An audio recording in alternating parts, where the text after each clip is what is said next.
So we know Hurricane Helene and Milton just hit Florida Today.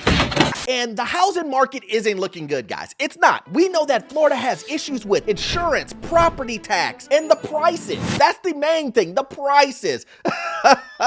And now we're starting to see individuals say, I'm out of here. I'm out of Florida. And they're selling their properties for lot price. I'd buy that for $1. Now, we're going to talk about this and talk about the details of what it really is. Are we really selling for the lot price? Are we selling for something else? I don't know. We're going to talk about it. My name is Orlando. Welcome to the channel, guys. Make sure you hit that like and subscribe button. It really does help out the channel. Make sure you also check out my newsletter. It's free. You cannot be free. It will give you tremendous value. And also, if you need any type of commercial or investing property financing, I am your guy. I've been a lender for almost 20 years, and I can assist you with that. That information is in the pinned comment and in the description, guys. Let's jump right to it, guys. We now have individuals saying, you know what, this is just too much for me. We got the insurance issue, we got natural disasters continuing to hit Florida over and over and over again, and this just isn't worth it. So here's the keys. We are starting to see this in single family homes, condos, the housing market just in general. We have individuals who are putting their house on the market today, and they are not getting any calls. No one is showing up to the open houses. Realtors are losing their minds right now. Hey, I thought you said that once we got a rate cut, it was going to be a flood of individuals back to the market. What? A lot of these realtors believe that. They believe that when a rate cut happened, it was just going to be a flood of people. This just isn't in Florida. This is nationwide. The demand is down. But you don't have to just take my word for it. Let's jump right into it. Shore Acres got several feet of water in streets and homes during Helene. Flooding is a common concern for people, but one neighbor says she's had enough. It's terrible. You feel helpless. Leanne Jameson faced a big cleanup after Hurricane Helene. I first walked through the side yard and I was just astonished because the storm had picked up my propane tank, for example, and tossed it on its side. And then we came in through the back door and there was just furniture that was in this room was over in this room. Now, again, we talk about this all the time, guys, especially if you know you're in an area that is prone to flooding, prone to natural disasters. You have to understand that this is going to happen. You are living on the coast. You're living in an area where hurricanes will, this is the truth, will hit you eventually. Naughty, naughty. You teasing me, you naughty, naughty. Now, I want you guys to really sit back and imagine that. You have flooding, which water destroys everything. Guys, let me tell you what, water is the enemy of houses. Water sucks. So imagine having water all the way 4 feet, 5 feet in your home, destroying all of your furniture, destroying everything inside the walls. Oh, hell no. Destroying electrical, destroying the flooring, destroying all of your stuff. And you have to do that 3 to 4 times in the span of you owning the home. Does that seem worth it to you? To me, it does not seem worth it, especially in a time like this with insurance. I couldn't even imagine the amount of insurance headaches this lady probably had to go through. Water damage, wind damage, rider here, rider there. That's what the insurance companies are doing now. Insurance companies, if you watch my last video, are pulling out of the market. They're literally saying, you know what? After the disaster happened, we're out of here. I beg your pardon? What? You're out of here? What do you mean? I paid you premiums. How can you just bail on me? That's what insurance companies are doing. And to point out a certain insurance company, Citizens Insurance themselves, the state insurance company, the state of Florida insurance company is doing the same thing. It's an evil world we live in. I mean, I don't know what else. What else could deter someone from buying in Florida? I get it. No state tax. I get it. The no state tax really wins a lot of people over. But I would think that the hurricanes would keep you away. I would think that the prices being ridiculous. I would think that the economy going down. And what's the one thing I say? What's going to happen to the condos? What's going to happen to prices of homes in that area? We already have basically dead demand. Basically, it's dead demand. It's funny because it's true. Jameson says she's lived in her Shore Acres home for 4 years, and this is her third time a storm has damaged her home. The first time was Tropical Storm Eta just flooded the garage and patio, but I still lost appliances. And then I flooded an inch in Hurricane Idalia and about 3 feet in Hurricane Helene. Items that took Jameson years to collect are now trash sitting on her curb. This time, she says she's not rebuilding. It's a huge lot. It's on a canal. So for me, it's not the right time to build up or knock down and build. So I'm going to try to sell it for lot value. 3 times that you have to replace all of your stuff. 3 times you have to deal with insurance. 3 times you have to worry about if the price is going to go up, down. Do you replace your items with things that are more expensive, things that are nicer, when you know? This is the thing. You know this isn't the last time this is going to happen. It's like being in an area that you know is prone to destroying all of your stuff, and you still saying, I'll take the chance. I'll take the chance to live here. Because you know why? No state tax. And again, while this is very, very sad, I wouldn't wish this on anyone. The 2 hurricanes that individuals have been going through, my heart goes out to you. I'm hoping that you're safe. Again, I have said on my channel multiple times, and I have posted all the time, please do not risk your life over property. Amen. Please do not risk you and your family's life over these material things. That's not what's important. But the question is, after you and your family are safe in an area and you go back to look at the damage that was done by these hurricanes, the question is do you want to live there still? You just had 2 hurricanes come through your state back to back. 2 weeks apart? 2 weeks apart? The demand on property in Florida is the lowest of all time. It really is. No one is wanting to buy or jump into this crazy circus, which is the housing market in Florida. What's the reason why? Insurance, property taxes, and the hurricanes that destroy your property. Nobody wants to be involved in that. And I cannot blame individuals because I have been one of the people that's been telling everybody, please do not buy these homes and these condos, these overpriced homes. They're overpriced. And what are people still doing? Well, I know I got a little bit of water damage, but don't worry. I'm going to go ahead and fix that up. And then you can buy the house for $600,000 or $700,000. And then they wonder why no one shows up. Boy, you crazy. She said, I'm going to sell this home for the lot price. Well, maybe she could get away with that because she maybe doesn't have a mortgage to pay. I don't know the details of her situation, but it seems like she doesn't have a mortgage. And here's the thing, just because a hurricane hits your home and it's gone and it's damaged. Oh, no.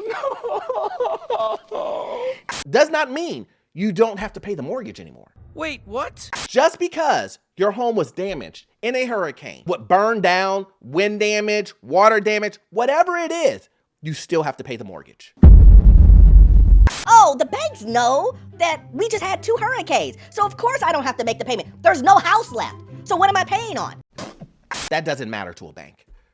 We gave you money for this home, and yes, it's damaged. You deal with that with the insurance company. Still pay us our mortgage with interest. Property taxes, you still have to pay property taxes. Nothing stops when your home is damaged, even though there's no home left. Use your common sense. And yet we're dealing with scenarios like Citizens where it takes months and months and months to get things fixed. When you're dealing with FEMA and they have to go to Congress to get things together so they can get more money to give money to other individuals. How long is that gonna take? You're telling me I have no home, but I still have to pay a mortgage, but the insurance company's dragging their feet. FEMA is dragging their feet. How does that work? What the hell's going on over here? This is the reason why I say all the time on this channel, put you and your family first. Why would you put yourself in a situation like this to buy a condo or a home in these areas? Because I know people love to live on the coast. I like it a lot.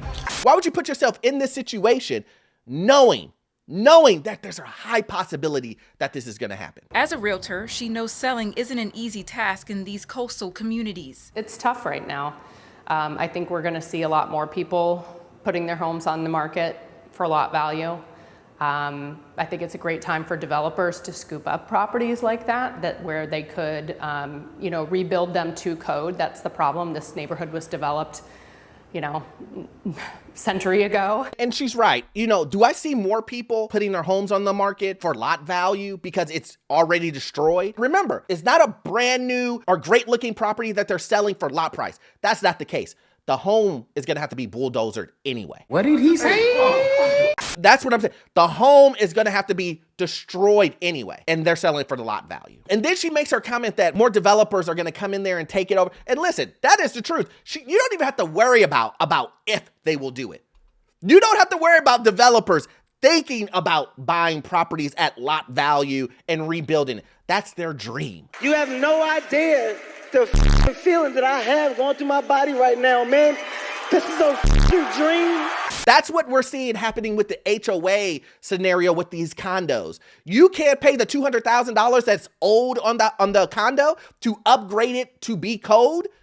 Guess what? The HOA will sell you down the river, and they will go ahead and give all the rights to the developers, and then they'll buy you out for pennies on the dollar. I'm a hustler, baby. So you don't think that a developer is rubbing his hands together like Birdman, like, Oh man, I can buy this for lot value? Lot value? This premium real estate that I know people will buy in 5 years for double the price? it's not a surprise, because what will happen in this scenario is people will soon forget that this even happened. Ladies and gentlemen, if you will, look right here. 5 years from now, when developers have came in and bought all these lots in this land and they develop on it and they say, oh, look, everything's great. Everything's great. We're selling this for $2.5 million. And they bought it for $100,000 lot value. People will forget. Oh man, this is the best thing ever. Oh yeah, no problem. But they're forgetting, is the flood issue being taken care of? Oh, that's right. You can't take care of the flood issue.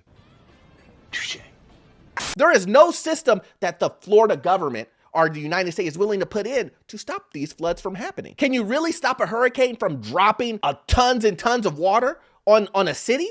You can't. Although Mother Nature is inevitable, It is going to be harder if a lot of people come on the market at the same time. she believes there will always be a draw to live by the water. I think people stay in Shore Acres flood after flood because it is an awesome neighborhood. This is the only place I've ever lived where there is an extreme sense of community. Angelicia Bruton, 10 Tampa Bay. And a new law actually went into effect less than a week ago, requiring the seller of any residential property to disclose flood risks to the buyer. You know, the funny part about that is, why did that law just happen? Does that make any sense to you guys? Like, you know that this area is 100% prone to flooding. Like, that is the case. And you're telling me you didn't have to disclose that earlier? Awkward. So awkward.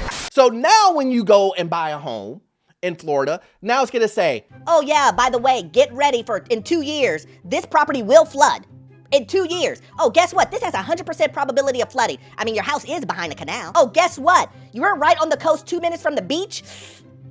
Guess what? Your property will be worth half. Or guess what? You will have to repair this property every 3, 4, 5 years. This is not funny. and let's not even talk about the salt damage and all that other stuff that goes along with this. Someone can correct me if I'm wrong.